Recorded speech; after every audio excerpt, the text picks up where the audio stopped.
देखिए दोस्तों, हमारी भुर्जी बनके तैयार है। यह देखने में कितनी डिलीशियस लग रही है, यह खाने में भी उतनी ही डिलीशियस है। दोस्तों, अगर आप अपने रेगुलर ब्रेकफास्ट से बोर हो चुके हैं तो इस रेसिपी को ज़रूर ट्राई कीजिए। बहुत आसान है इसे बनाना और बहुत जल्दी तैयार हो जाती है। हेलो दोस्तों, कुक विद युवराज में आपका स्वागत है। आज हम बना रहे हैं भुर्जी पाव।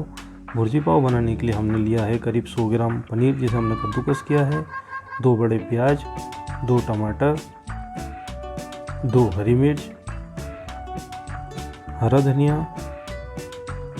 आधा छोटा चम्मच लाल मिर्च पाउडर, स्वाद अनुसार नमक, 1/4 छोटा चम्मच हल्दी पाउडर, आधा छोटा चम्मच जीरा, आधा छोटा चम्मच धनिया पाउडर और 4 पाव। दोस्तों, आप इसे पराठे और रोटी के साथ भी सर्व कर सकते हैं।